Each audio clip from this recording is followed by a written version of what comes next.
Change in this continent should be guided by African voices, priorities, and actions. The thematic track discussions begin today at 5 p.m. in the rooms you can see on the screen. So please come to these discussions ready to share your own perspectives and solutions. We will also have discussions tomorrow and Friday, so please feel free to follow one or several tracks. Please do check the Africa Climate Week 2023 app or the webpage to see the times and locations. On Friday, we will reconvene at the closing of the thematic tracks to share the highlights from this discussion. We look forward to a very productive discussion. Please do come prepared with your insights and solutions, and let's see how the region can meet the climate change challenge through innovation, partnership, and collaboration. Thank you again. I would like to close with a proverb to help set the tone for our discussion here at ACW 2023. I won't try to say it in Swahili, but it translates to coming together is a beginning. Keeping together is progress. Working together is success. Thank you very much.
Okay, good afternoon, good evening, ladies and gentlemen. I'm Franklin from the Secretariat.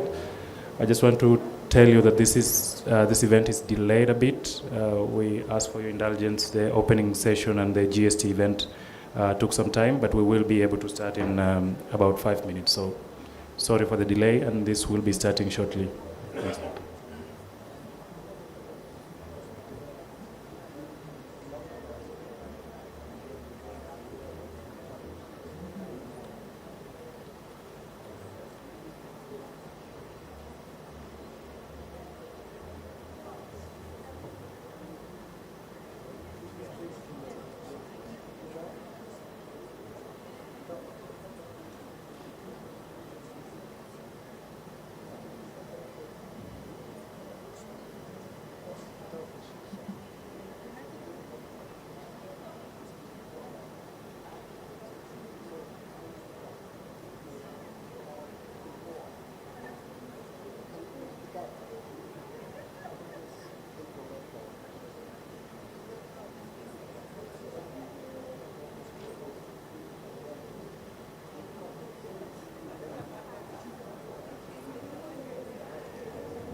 Yes, please.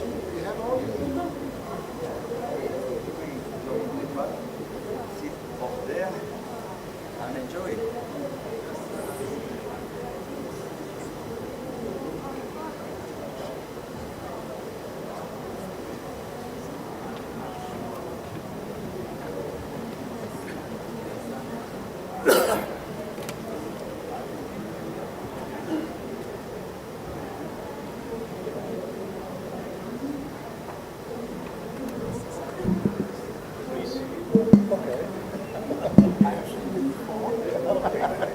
Might you be from Japan? Might you be from Japan? No, I'm from China. Oh, nice. I've been to Hangzhou. I was a guest of Jack Ma for my technology company called Africa Stocking. Okay, thank you. How can I reach you? Unfortunately, Okay, I'll wait after I can take your call. yeah. Looking forward.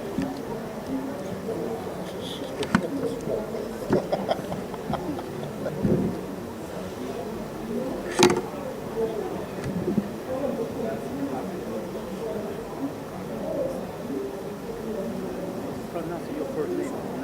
Renata. Renata. Yes.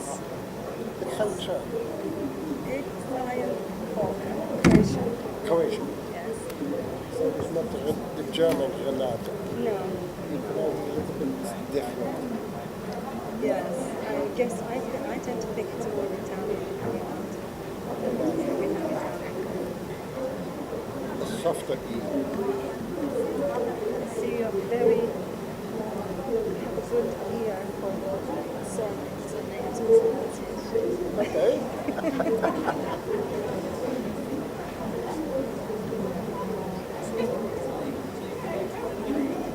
Now what I learned over here is no matter how you pronounce, don't try to change it. Just continue if you are speaking. Because if you start changing, like, then you are lost.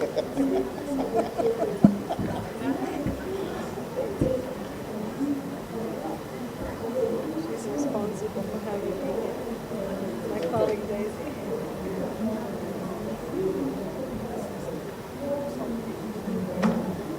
Where are you located? You are located where? Here. No, I mean Alice. Okay.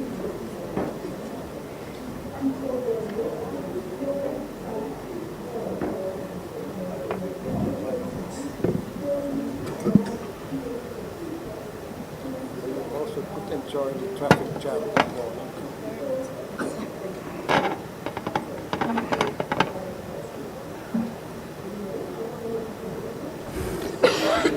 Good afternoon, everyone. We will be starting the session in a minute. We are waiting for panelists that are moving towards the room.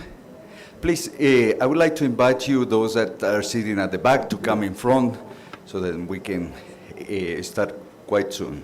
Thank you.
All set. We are ready to start. Good afternoon, everyone, dear participants, dear panelists. It's a pleasure for me to be today with you. I'm speaking on behalf of our co-chair of the Adaptation Committee, Marian Allan. My name is Carlos Ruiz Garbia. I work at the UNFCCC. I'm the team lead of the Adaptation Committee unit, and it's a pleasure to be with you today. We will be initiating the first session of the track 3 of the series of events under water, food, land, and oceans. This will be particularly focusing on system transitions to attain a resilient world.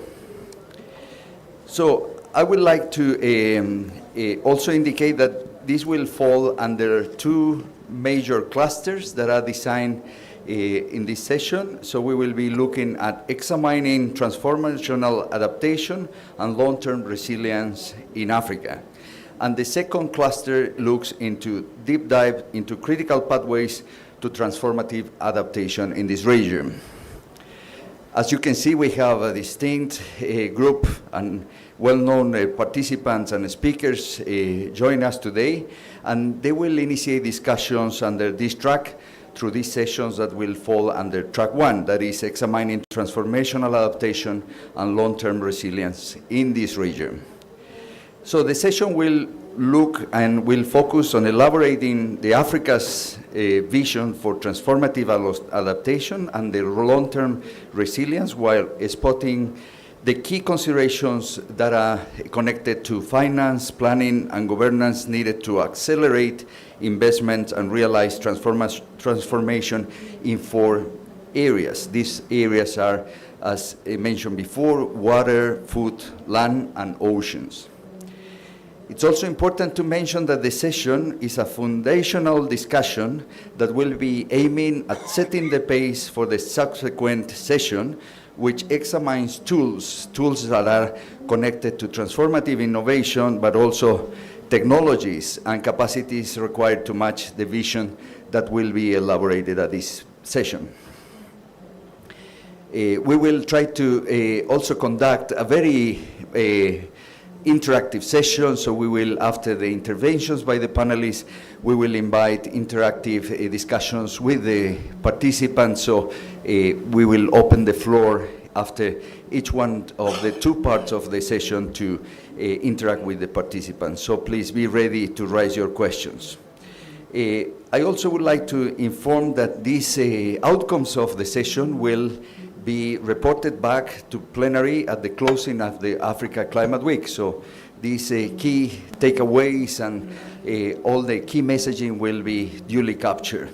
And also inform to you that this is part of a group of regional assets. So the Secretariat, the UNFCCC, will be working on a compiled report that will feed in conjunction with the outcomes of other climate weeks that will happen next to this climate week in Africa, like, for example, the MENA Climate Week, Latin America, and the Climate Week in Asia, and the Pacific Climate Week. We will also use these elements and these key takeaways to feed into the UNFCCC key processes, focusing much on adaptation, such as, for example, the global stocktake and other parallel activities that are happening. Without further ado, and I'd like to welcome the participants, I'd like to introduce them and start with the first participant and speaker that we have in our left side. So I would like to introduce Mrs. Renata Jagustovic. She is the Climate Services and the Disaster Risk Reduction Specialist of UNDP. So welcome, Renata. Then I would like to move to Mr. Harry Froels. He's the chair of the SAFSTA, the subsidiary body for scientific and technological advice. Welcome, Mr. Froels. And then I'd like to move to the left side to Mr. Wenjian Zhang. He's the Assistant Secretary General of the World Meteorological Organization. So welcome to the panel. And then I will move to Mr. Anthony Nong, the Director of Climate Change and the Green Goal Bank at the IFDB. Thank you for being here with us. Please note that also is on his way Mr. Omar Al-Braiki. He's the Deputy Chief Negotiator of the COP28 presidency, so he will be arriving any minute now. So with this, I would like to now kick off these discussions. I would like to invite first the Assistant Secretary General, Mr. Wenjian Zhang.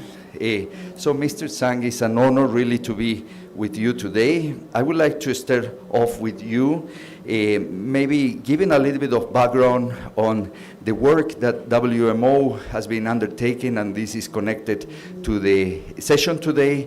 WMO is an organization whose vision is to see a world where all nations, especially those that are most vulnerable, are more resilient to the socioeconomic consequences, of course, of extreme weather, climate events, but also water scarcity and other environmental events. And this is all underpinned by their sustainable development through the best possible services. So in that constant, we would like to see how WMO is considering the different areas of work under land, sea, and also air by 2030, but we would like to learn from you on your vision on what makes the climate resilient region, specifically Africa, and how it will look like in 2050.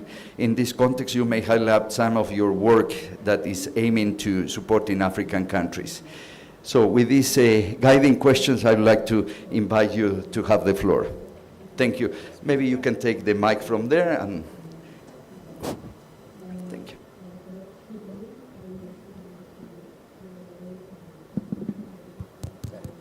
Hello? Okay, good. Thank you, moderator and distinguished participants. thank you for giving WMO its opportunity to speak first, and also allow its a promotion for my organization. As you know that at my in the morning WMO statement support the Nairobi Declaration that WMO is a UN special agency for authoritative voice on weather, climate, and water, and with also authoritative information services.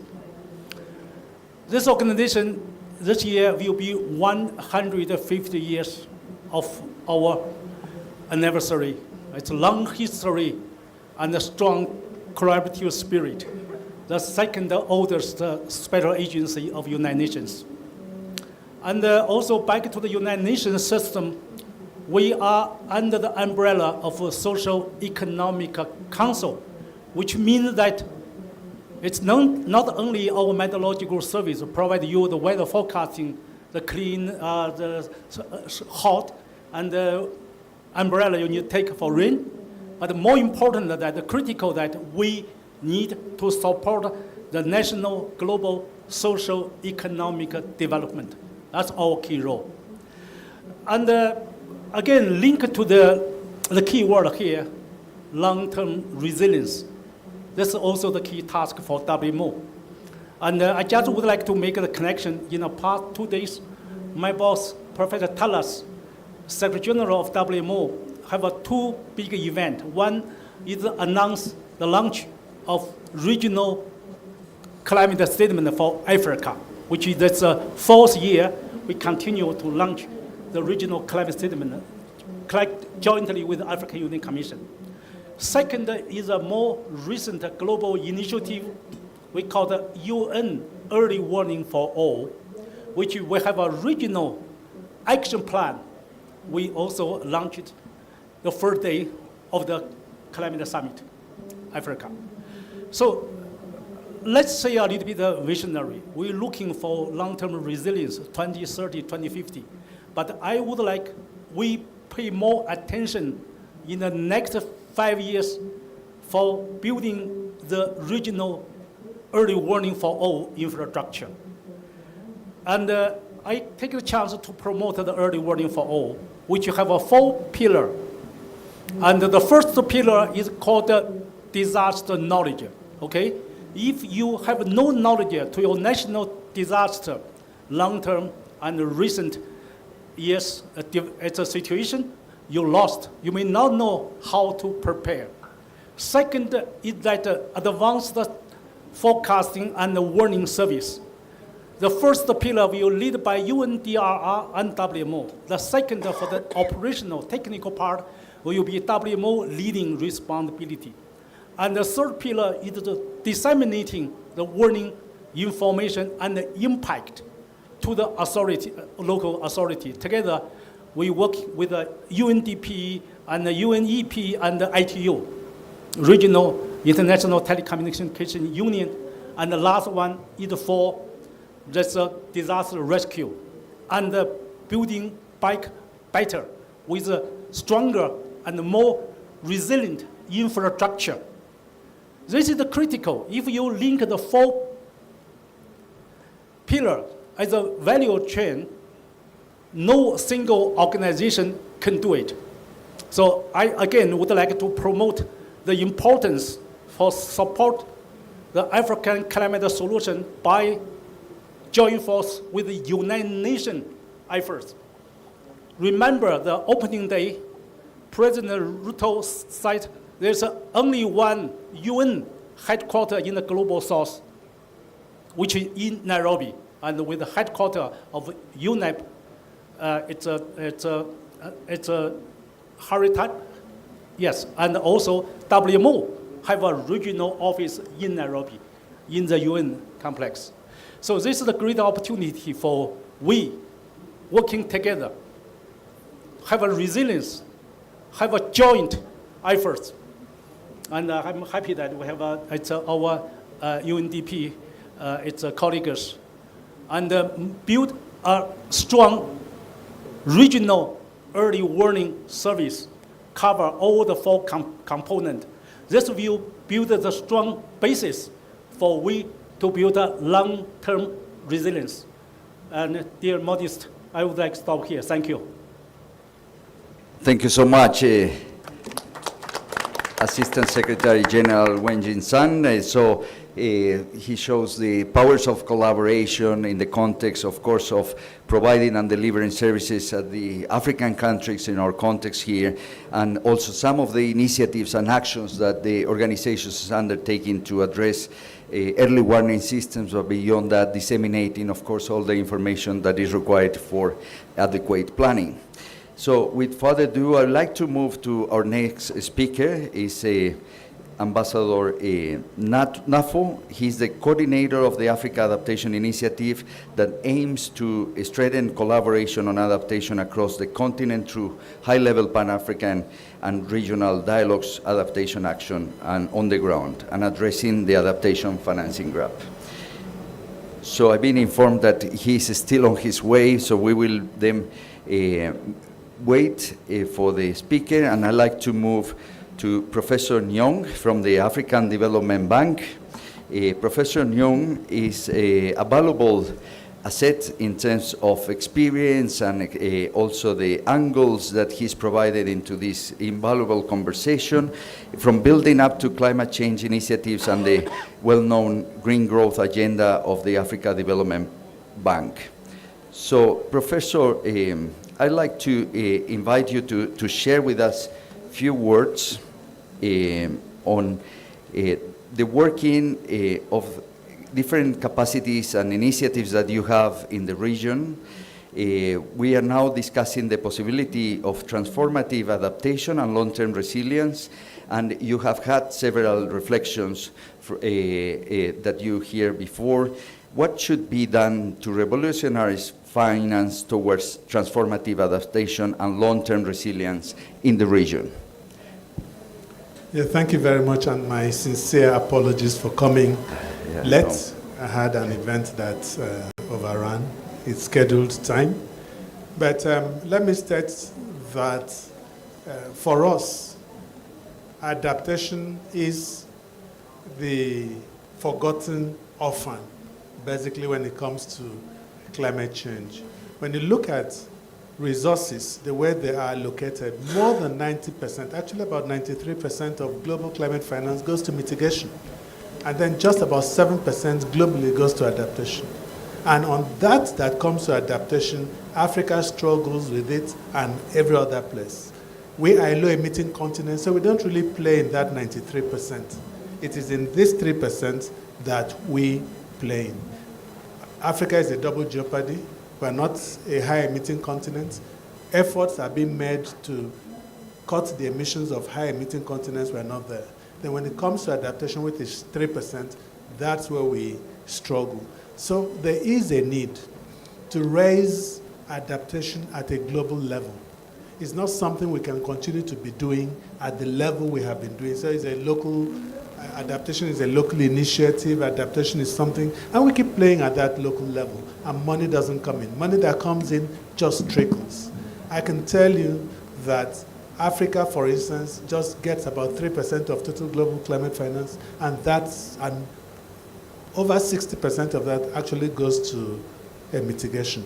So there is a need for us to raise the image, the adaptation at a global level. And that's why we partnered with the Global Center on Adaptation to bring key players, government leaders, leaders in industry, captains of industry, to begin to raise the importance of adaptation. So with the Global Center on Adaptation, chaired by Ban Ki-moon, former UN Secretary General, and Bill Gates, and the rest, we were able to set up, in partnership with the African Development Bank, the Africa Adaptation Acceleration Program, to say, look, like the UN Secretary General says, climate is running in a car, and we are running on foot behind it, trying to catch him. We can't. So adaptation needs to be accelerated. The way it is, the impacts are compounding faster than the solutions we are providing. So we set up that Africa Adaptation Acceleration Program to mobilize $25 billion to address 4 key issues that we know are very pertinent to Africa's adaptation. The first is on agriculture. We've told ourselves agriculture is the bedrock of African development. It is the highest employer of labor. It contributes most to the GDP of most countries. So why have we left it to chance? So what we want to do, or what we are doing with that with tangible results, is that we are transforming agriculture. We are bringing digital, climate-enabled solutions to Africa's agriculture. We are using weather services. We're introducing drought-resistant, heat-tolerant crops varieties. And we're doing quite a lot, using drones, artificial intelligence, and so on. That's what we're supporting. Others can be doing the other things they're doing, but we felt this is what we need to do to move Africa forward. And where this has been done at the African Development Bank, we've seen a 40 to 70% increase in yield and increase in income. The second is on infrastructure.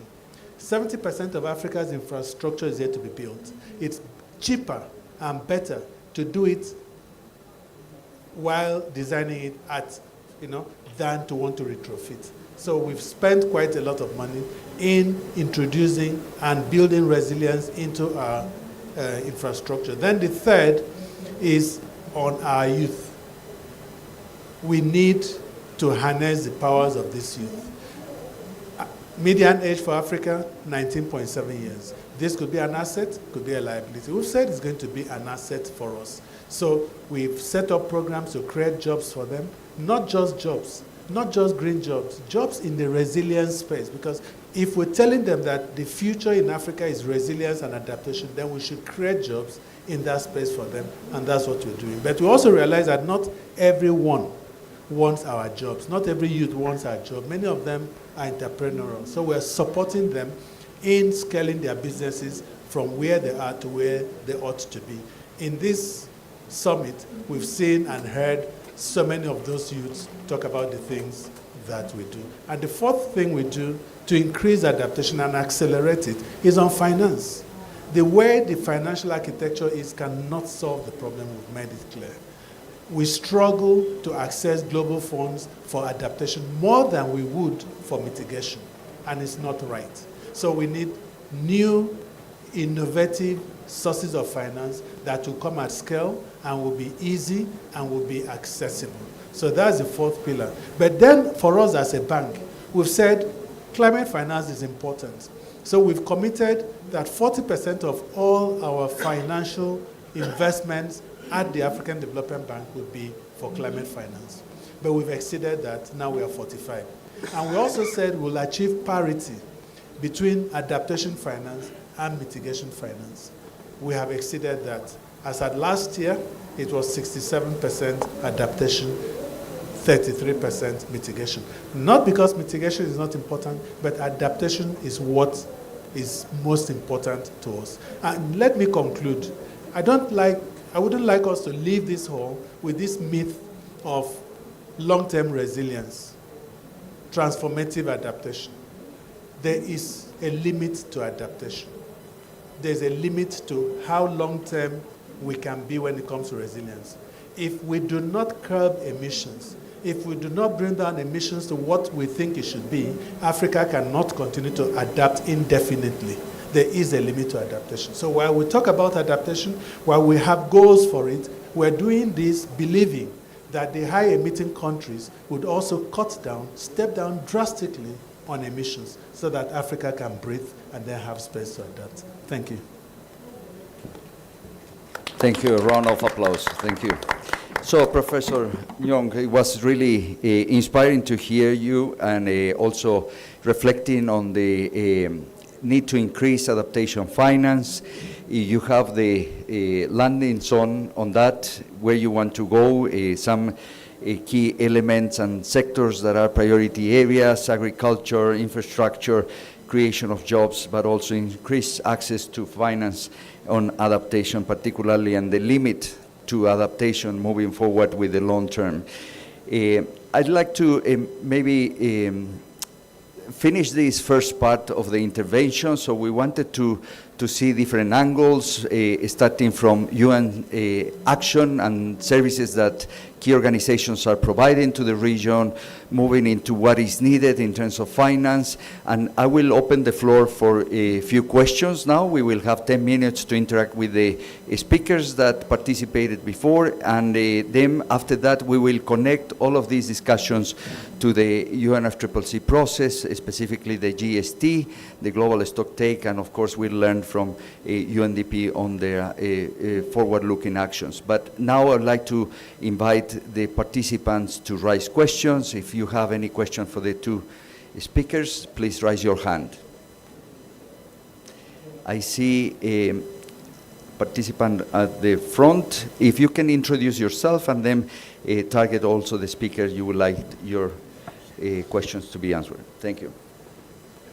Yeah, you can use this one.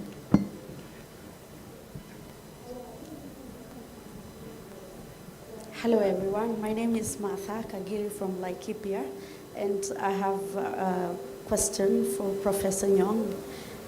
Wanted to know if the African Development Bank, if the local organization can access funds for adaptation, or your organization is only financing government institutions, or it can be able to finance local adaptation, local organization for adaptation. Thank you.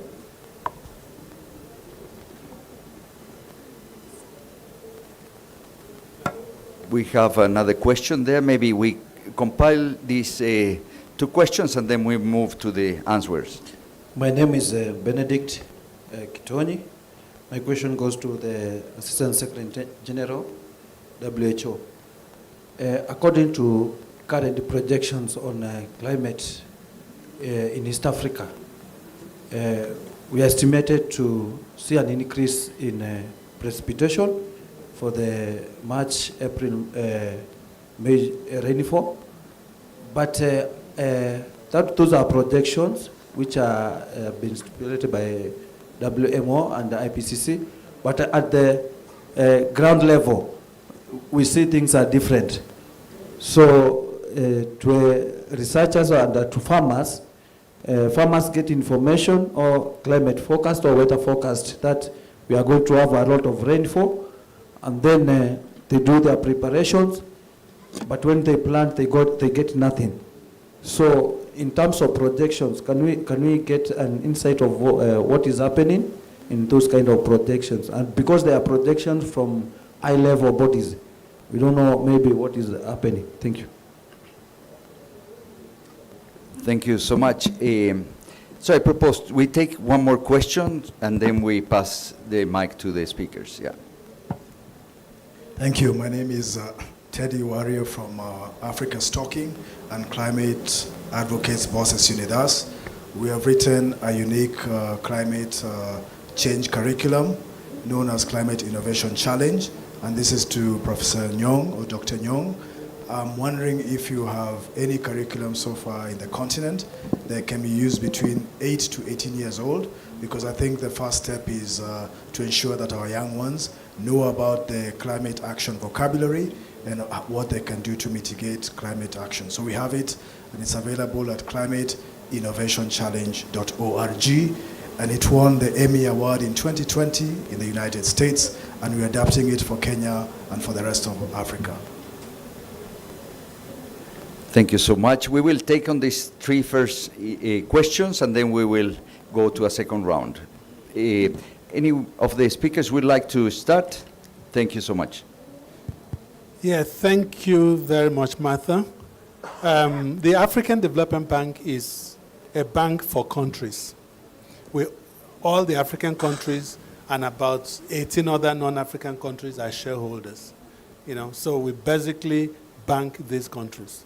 But we realize that in so doing, we have not been able to meet the needs and aspirations of a large segment of the society. So we have smaller funds. We have the Africa Climate Change Facility, we have the Africa Water Facility, we have the Sustainable Energy Fund for Africa. Those are smaller monies or trust funds now that we can used to finance smaller entities that cannot get onto the bank's major funding scheme. So that is there.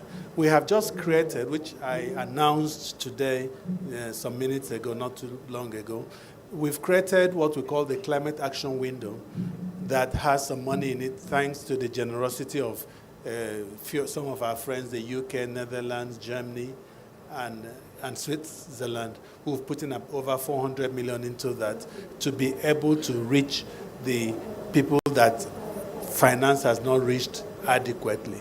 You know, it will not follow the normal way in which we develop our projects. It will accept projects from NGOs, from CSOs, from other entities that are outside of the bank. So please visit the bank's offices. Many of us do not know that the bank has offices in almost every African country. So please just take a step to the bank, ask what can the bank do for you, and you'll be amazed at what can be done. Question 2 was to you, sir. But let me just point out something on that. I used to be here in this city. I worked here many years ago. And I realized that farmers went more to the traditional forecasters when it was to get information rather than go to ICPAC. And it bothered me. Professor Gallo was my friend. And we said, no, I need to understand what is it that makes them not have that much confidence in us. I was working in a funding agency. I was able to put together some resources and told them, traditional weather forecasters, you come, meet with IPAC, both of you, I need results. Tell me what is going on. Why are farmers going there and not here? What is it those local farmers understand or forecasters that we don't understand with our models? What is it that they don't also have that we have? And that became a multi-million endeavor later, bringing both traditional weather forecasting knowledge with the scientific knowledge. I don't know where that effort has ended, but it's the sort of things that we think was quite important. In terms of climate innovation and curricula, so I can tell you we don't have. We're selective. We can't do everything. We leave those who do that better to do it. We focus more on infrastructure because we believe that's where the gaps are for the big funding. There are people who are very specialized in education and the sort of things you do. Where they need help, we support them, but we don't want to do everything. So it will be interesting to see what you do and maybe link you up with the education department to see what they can do to support you, but we're very selective. Thank you. Thank you so much. Would you like to Yes. respond? Thank you. Thank you, moderator. Thank you. That's an excellent question. Frankly speaking, that the climate prediction at the seasonal and the annual level is still technically, scientifically is a big challenge. But the WMO climate statement, looking back for the past year, see the facts. This is it's evidence. It's no argument, no uncertainty. For example, Secretary General announced the regional climate statement yesterday, say that Africa have a decadal temperature increase 0.3 degree than the global average 0.2. And this is a very simple natural science that the higher temperature will stimulate the evaporation, which means that the drought will still be a #1 disaster in African region, except some coast areas. You can have a typhoon, a tropical cyclone, but in the major part of Africa, it's a drought will be a #1 impact to agriculture, to the fresh water availability and the other critical life element. So this is the facts for the past year, and certainly with the continued trend of global warming, the situation will become more serious. That's why that we need a strong policy adaptation, mitigation, but also, again, back to the early warning, we need to have a better knowledge about the disaster distribution and the historical trend as well that the best way to mitigate. And even for the financial questions, the WMO early warning for all, each pillar have a policy element, financial solution and the technical solutions. So this 4 pillar in the next 4 years have a plan to mobilize $3.1 billion across the 4 pillars. And we already have some great success with our systematic observation financial solution. And this will support the National Meteorological Service to build their meteorological infrastructure, which is the basis for our early warning system. So thank you so much. And also pay attention what my colleague said, the investment to the adaptation. Also, investment in the meteorological service will lead to the great economic return. Our statistics in the past 50 years show that $1 investment, you get a $10 return, because especially for Africa countries, maybe the absolute number of the disaster damage is lower than the developed world. However, that is the highest in the national GDP. Often that will be around 5% of your national GDP. So if you do not invest for the early warning for all, then your economy and also your people will suffer.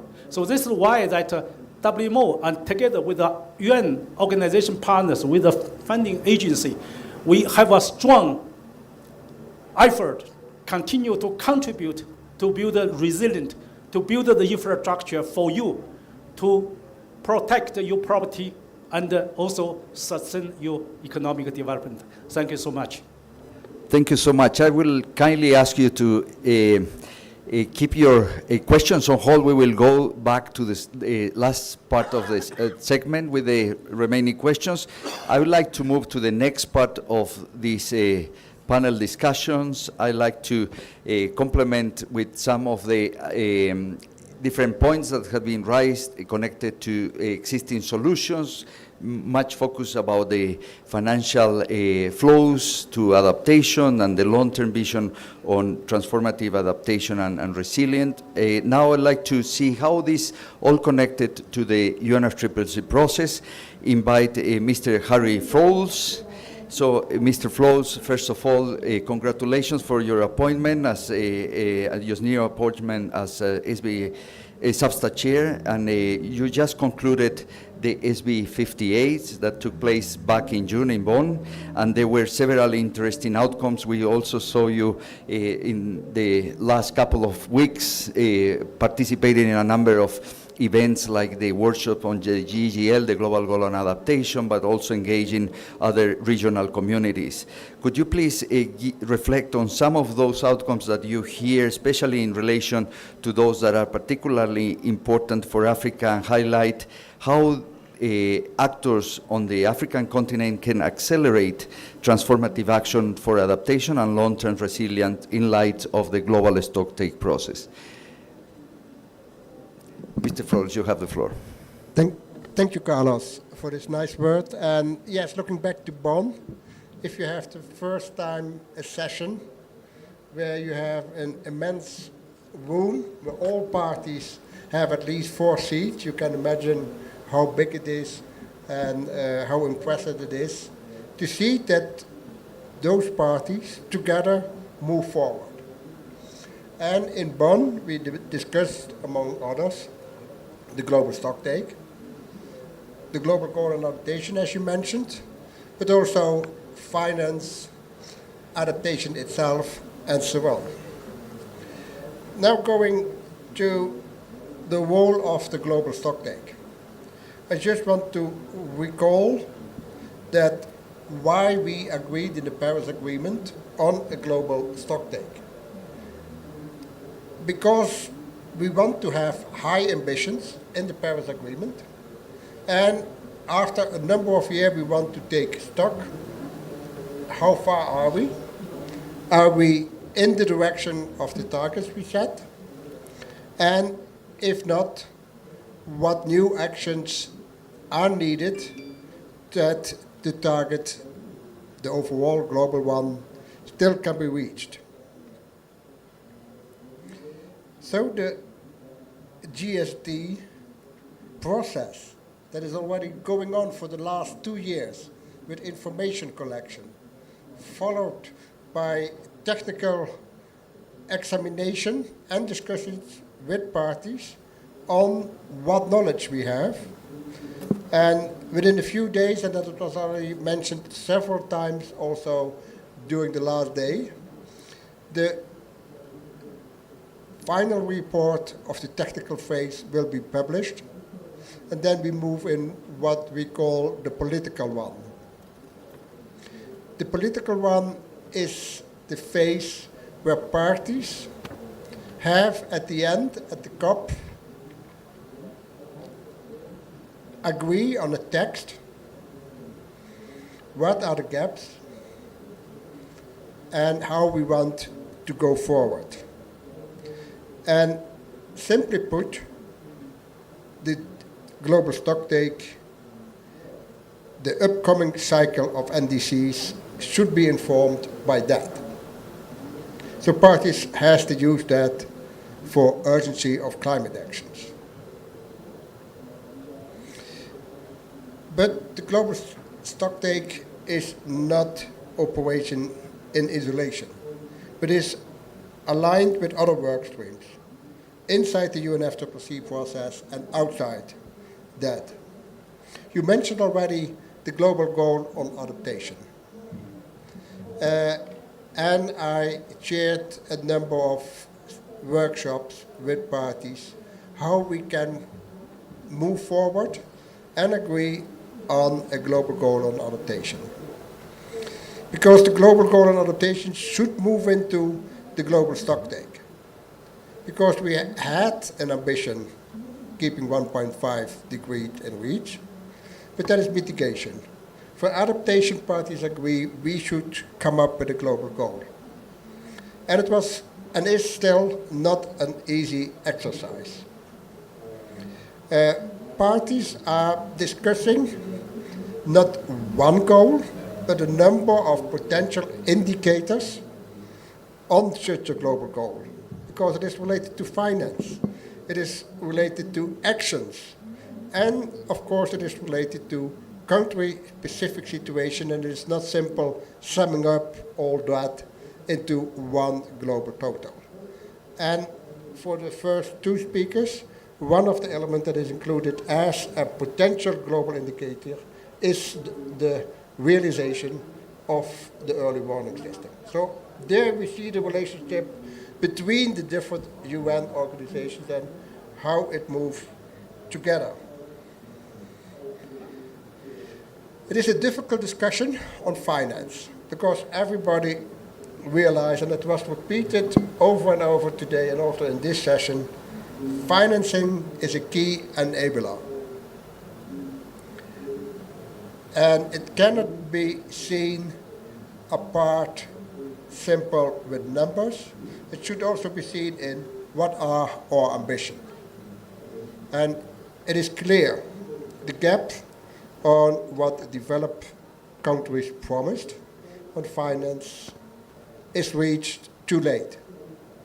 Altogether, we are not doing enough on mitigation, and that ensures that it is more important that we look into adaptation. Everybody sees what is happening. It was also mentioned earlier in this week, all the events. And people say, yes, we have to adapt, but we have not to adapt to the weather we expect in the next 5 years, but we have to adapt to what we expect for the next 10 or 15 years. It has no sense to improve your dike with 2 centimeters, while you know within 15 years there is a high risk that you need 5 centimeters. And it is not simple adding up. We have to start thinking on changing our behavior to ensure that we have adaptation that is fit for future and long term. Then going back to the global stocktake again, as I mentioned, the technical phase is about to be finalized, and there is an extensive catalog of good practices, lessons, and case examples, also on adaptation, from all regions, including Africa, and scale and spaces for consideration and adoption by the parties during the COP. This catalog is an essential reference point as we know that climate adaptation and resilience buildings need to move beyond incremental actions, as I mentioned before. So that is what I hope, but it is up to the parties that they include that in the global stocktake. Let me end with 2 additional points, saying that the global stocktake process itself over the years demonstrates and upholds the roles of non-party stakeholders, which is essential in actualizing and implementing of climate action plans and strategies. At national level, good practices on local-led adaptation interventions have been extensively recognized and acknowledged under the global stocktake, where vulnerable communities and populations are engaged in the decision-making process, and international cooperation is key. Also, much relevance was given to the role of private sector and research-based institutions. And finally, global stocktake recognized the intersection of climate action, what we all know, together with the Sustainable Development Goals. They are really interrelated with each other, where advancing adaptation and climate resilient development is proportional to efforts towards attending the Sustainable Development Goals. Recognizing this interconnectedness is important, not only to ensure that vulnerabilities are addressed in a multiple way, but also for long-term resilience of societies and economies. So the first global stocktake will be ended at the end of this year.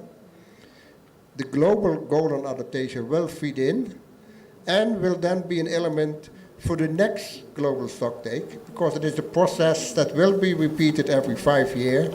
And I'm really hopeful and trustful that parties can agree on global goal and adaptation, and that in the next global stocktake we have much more and much better information what is happening on adaptation.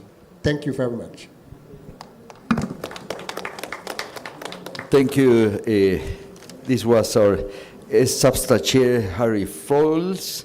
A very clear and bold report on the status of the momentum of adaptation that is given by the progress on the global stocktake process, but also the global goal on adaptation, how this is synchronizing and why this is relevant as part of this discussion today.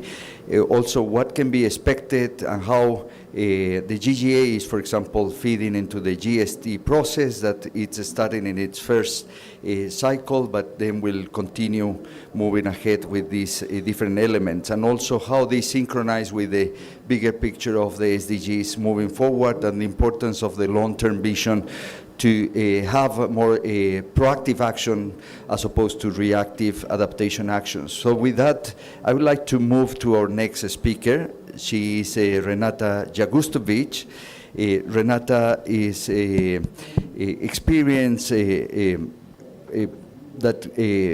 experience in working with a number of very important initiatives in the region. I would like to highlight one of them is the work on the roots of Africa resilience, a transformative approach, and it will be very good to hear more about this report and your experiences and how these connect with the multi-level governance systems and what is needed to achieve transformative adaptation and long-term resilience, with specific focus on this region. Over to you, Renata. Thank you, Carlos.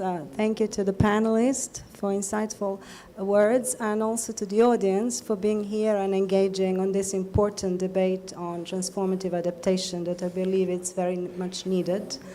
I'm honored to be here. I will start by sharing some key findings on the roots of African resilience. I will refer to it as a ROAR research project. And then I will reflect on how these findings speak to governance systems and what are changes needed to enable transformative adaptation. So let me first mention that raw research, was initiated together with the United Nations Research Institutes for Social Development, African Union, regional economic centers, member states, Norwegian capacity, private sector, academia. It was an important endeavor because it aimed to look at how do we redefine resilience in the African context. What needs to change to be more effective? What are key dimensions and a key entry policy and programming entry points to build resilience?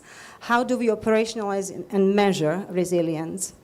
So with that, I'd like to share just a few findings of the report. And we have heard some of the comments from the panelists here that speak to what I'm about to share with you.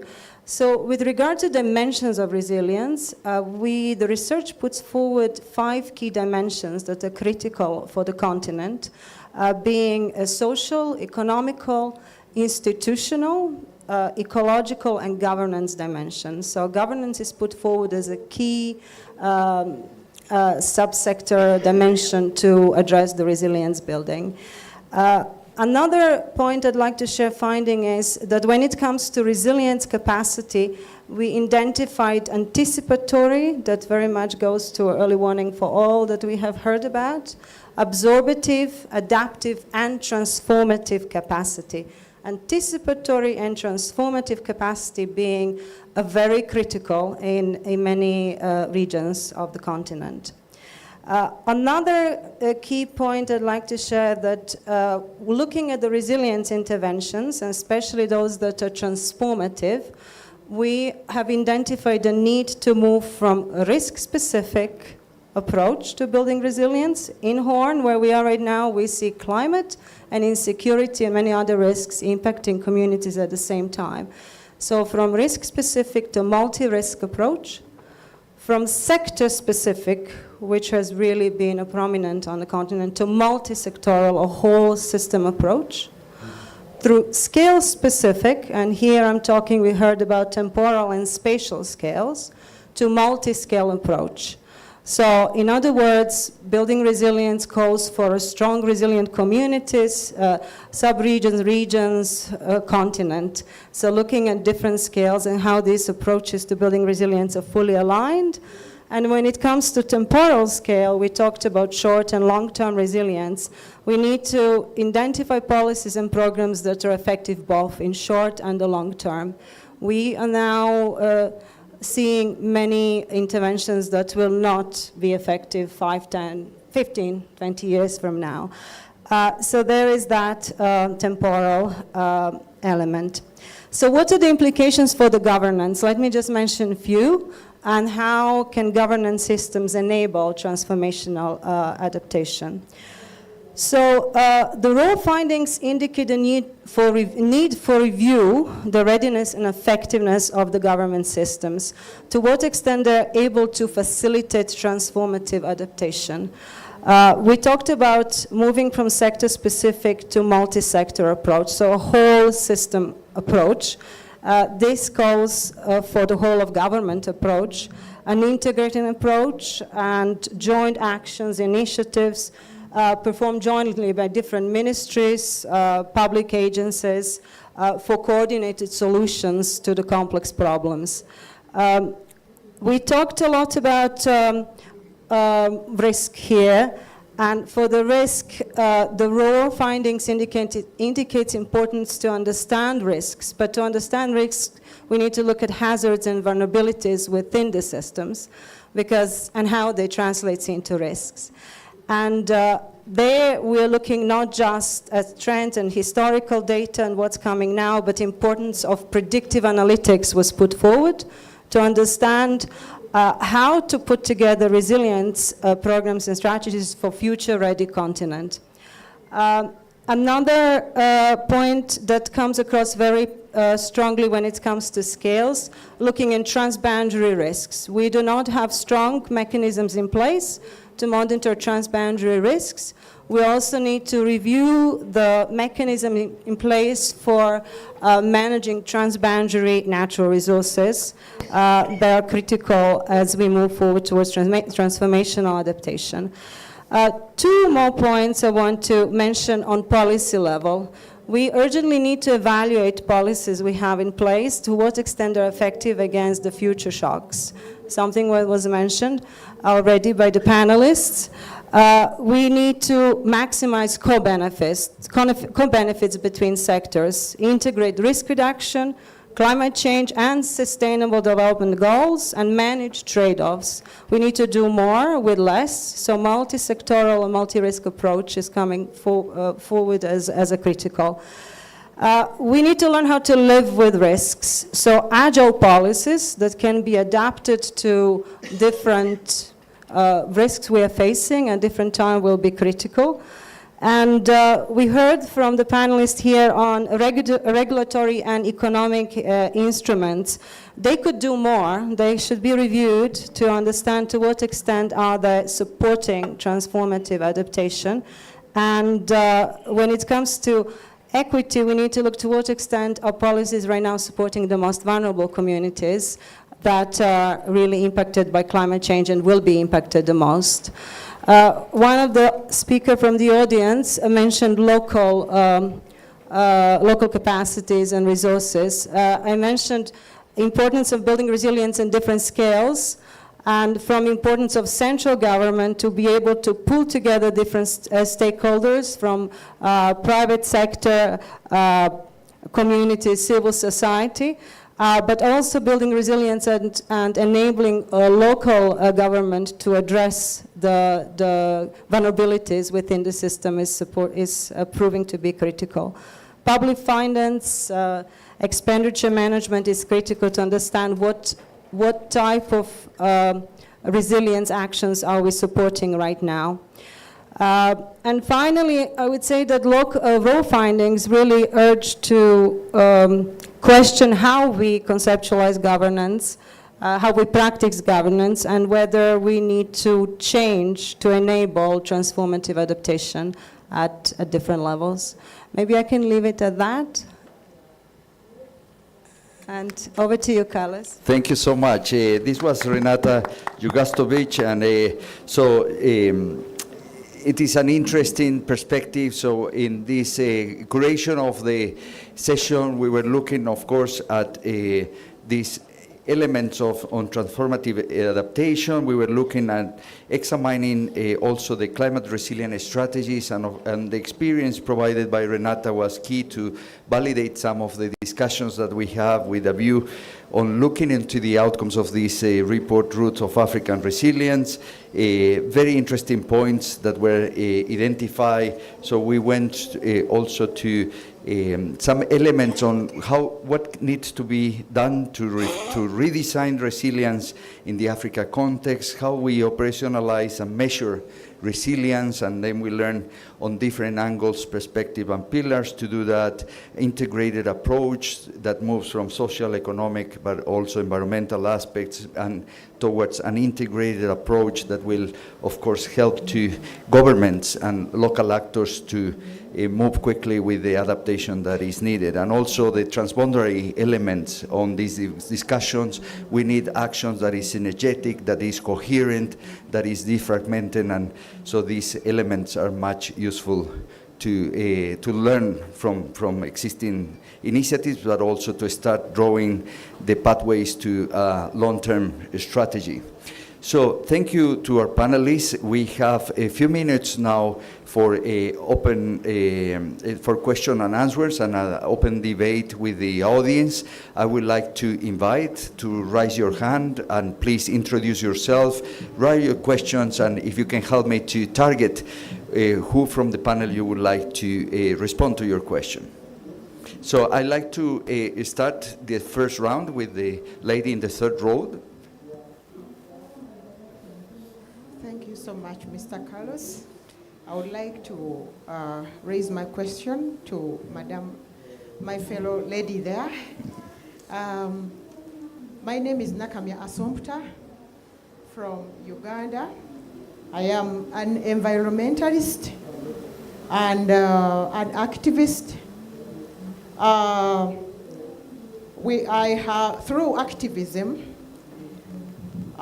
we have succeeded, but because of poverty, large population, and corruption, we think that our success is not going to be long.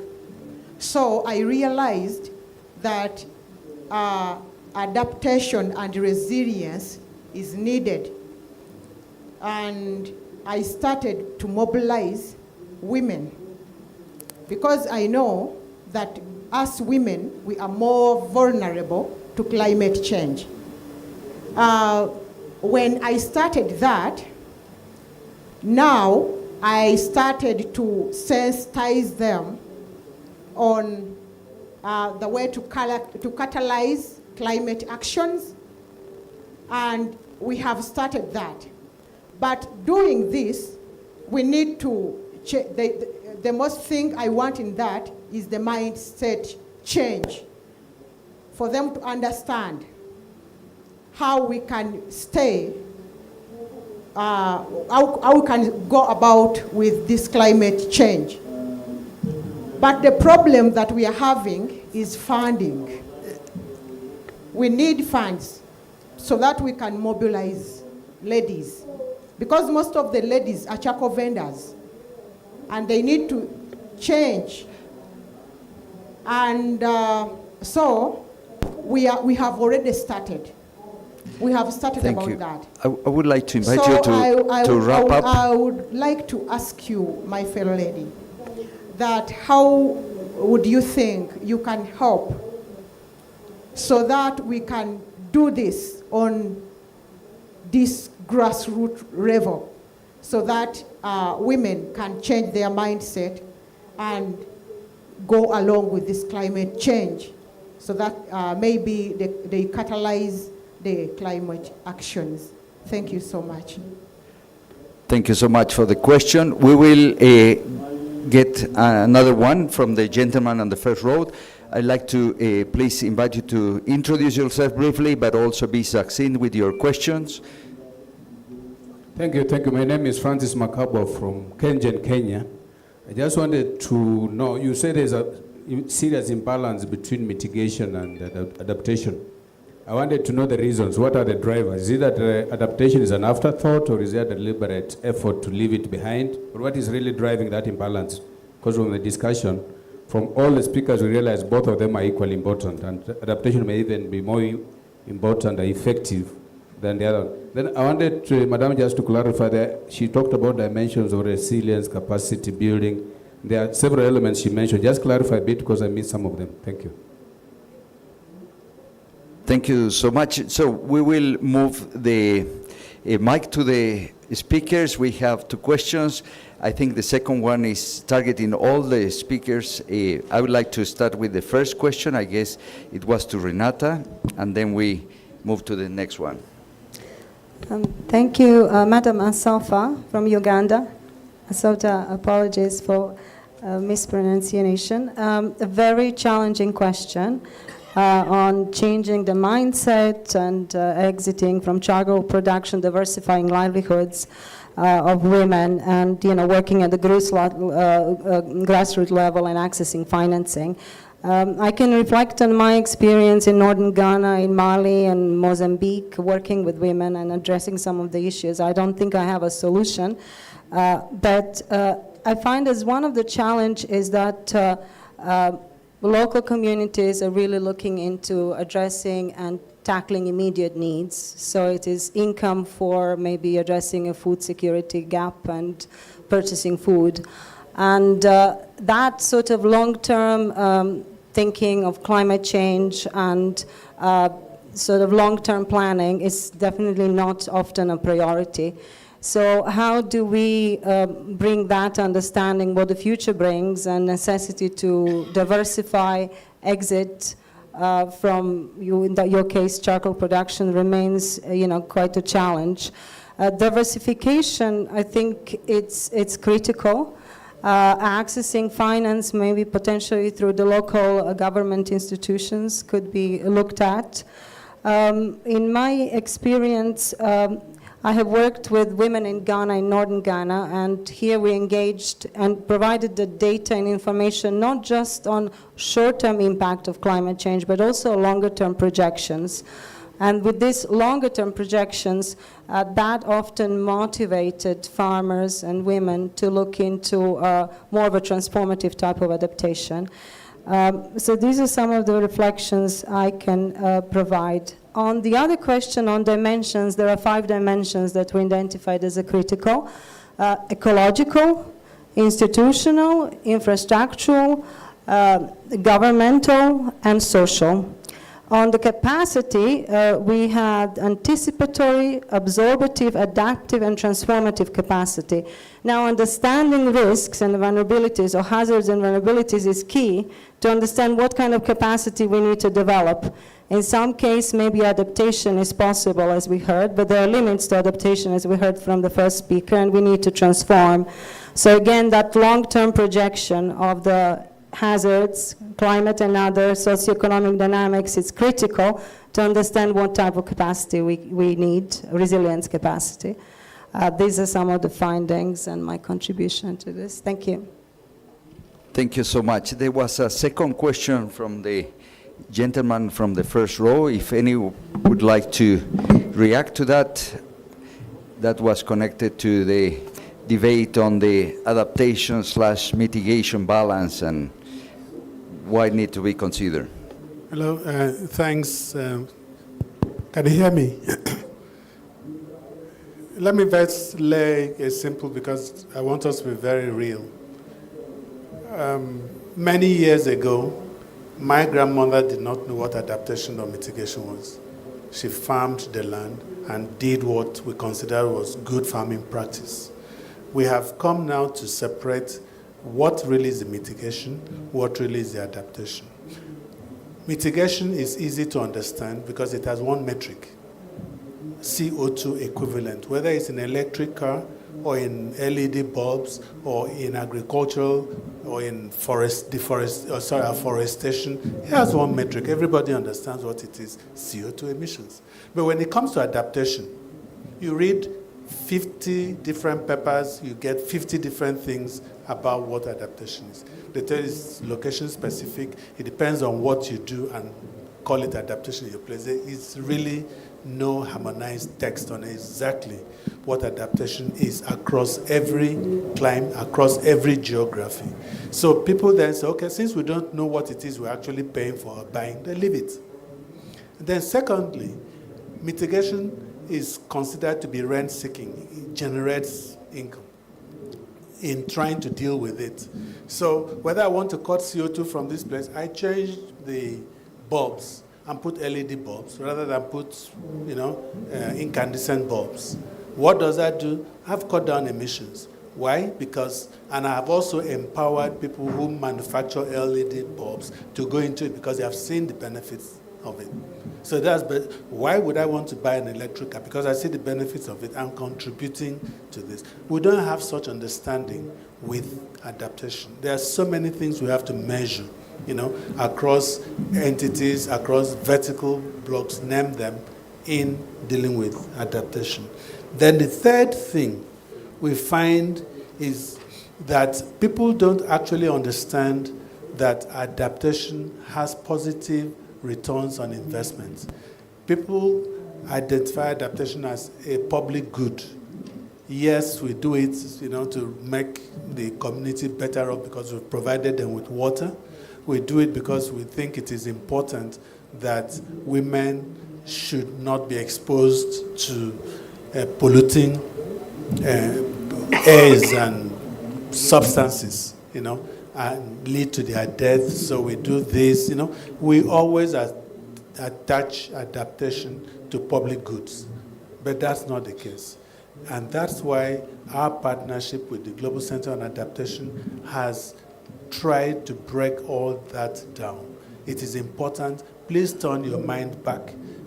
It is very necessary that we've seen that, like my colleague here said, that investing in early warning systems gives you positive returns, up to about 10 times. We've seen that in others. Infrastructure, in water, in energy. We've seen what it does. It has positive returns. So we at the African Development Bank have created what we call the adaptation benefits mechanism that says we will give adaptation a value. We will give resilience a value so that when you deliver it, you can then earn credit for it, just like we did with the clean development mechanism. We've learned why the clean development mechanism didn't work, and we will bypass that in the adaptation benefit mechanism that we do. Somebody needs to know that if I invest in adaptation, I'm not Red Cross. I'm going to get some returns on it. And that's what that mechanism is all about. And people are still trying to understand that. Finally, many of those who were pushing for mitigation in the days of CDM, their jobs have expanded now to adaptation. And so they have taken the mitigation hat and thinking into adaptation, telling you, look, what we're going to pay for is what we call incremental adaptation costs. Who understands what that means? Which means, naturally, if I was to use a 5-centimeter pipe for irrigation, but because of climate change, I'm now using a 6-centimeter irrigation pipe. So we're going to pay for the cost of the additional centimeter of pipe. Who does that? So that's the danger we found ourselves in. And bringing these global leaders together says, look, it has to start from the top. Let's advocate for adaptation. Let's understand what it really is. You don't need a single metric for it. Thank you. We understand this as adaptation. So it's beginning to gather momentum, and everybody sees it is there. Is it less important? No. Extremely very important, particularly for those of us in the developing countries who bear the brunt of the climate change impacts ourselves. Thank you. Thank you. What a difficult job the moderator has cutting these inspiring interventions. And I'd like to pass the mic to Mr. Sang. Yes, thank you, moderator. Let me add my view to support my colleague Anthony. It's my final remark for this. At the national level, again, my statement in the morning in the plenary say African solution need a global support and a global contribution. But I also would like to highlight other side of the coin. It's also need the government strengthen your investment in the adaptation mitigation. Again, that's facts that the natural disaster damage to our economy for most of African countries at the GDP is 5%. It's not make sense. You only invest for the development, but without consider how this development can sustain, can really avoid the damage from natural disaster. 5%. It's huge. So again, the balanced investment from the government, right, for the development and also disaster risk reduction, mitigation, are equally important. So I would like to make a strong call. And the second, at the national level, again, around the 4 pillars, if you have no connection, whatever accurate of meteorological service warning, you'll still not be able to reduce the damage, because the 4 pillars, if they become 4 siloed, that not work.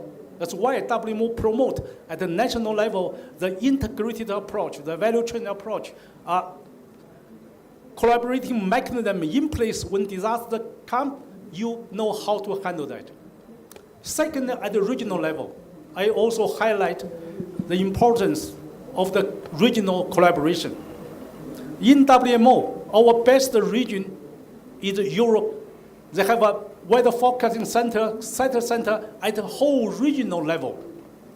They are developed countries, but we are developing, least the developing countries, but we are still not be able to have a regional integrated approach to handle the disaster. And I quite agree with my colleagues for the African Development Bank.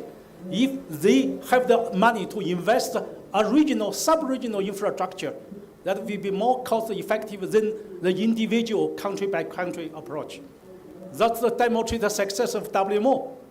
And the third level in WMO, that at the international level, I'm happy that we have 3 UN partners.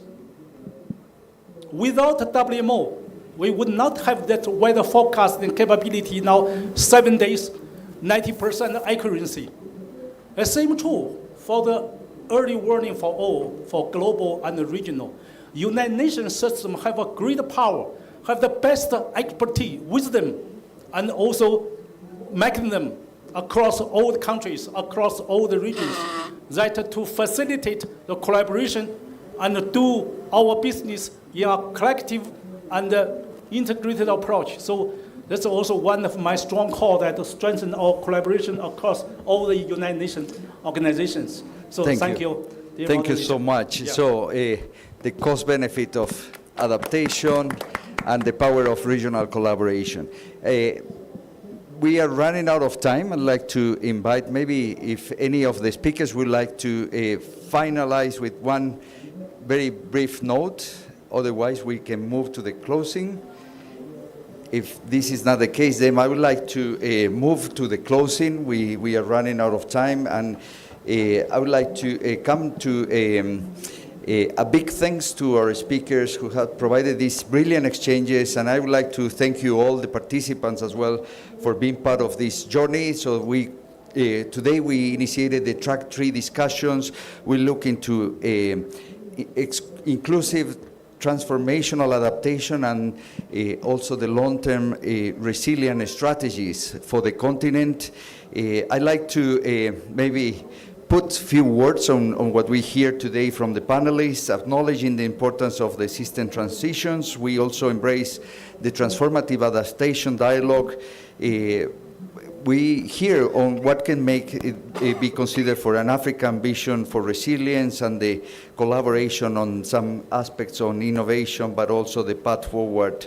It's important that this vision, maybe for resilience, just looking into a long term, could be 15 years from now, is inspiring, but also is very much focusing on enablers such as finance, governance, and also other aspects on innovations as catalyst. Collaboration and technology can stimulate this systemic change. And as we conclude, maybe we have all of these insights connecting to the UNFCCC process for the momentum of adaptation and how all is feeding into the global stocktake and the GGA processes, contributing significantly to the climate efforts, including all the developments that will take place soon at COP28. With that, I would like to thank you all, of course, to our host government, but also to the partners that made this a fantastic event possible, and I would like to invite everyone to have a round of applause for our wonderful high-level speakers. Thank you so much.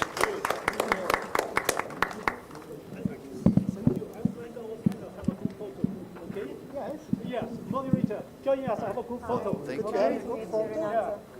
Have a group photo for us. Photo? Please. Yes. You in the middle. I mean, not the lady from the left. Yeah, as a priority. Great.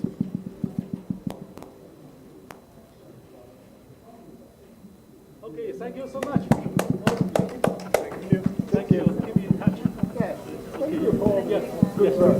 And our chief is also member of this subcommittee. Yes. So before you leave, I'd like to announce that we have the next track 3 event tomorrow at 9 o'clock. And so the meeting room will be announced. If I can, Lenana.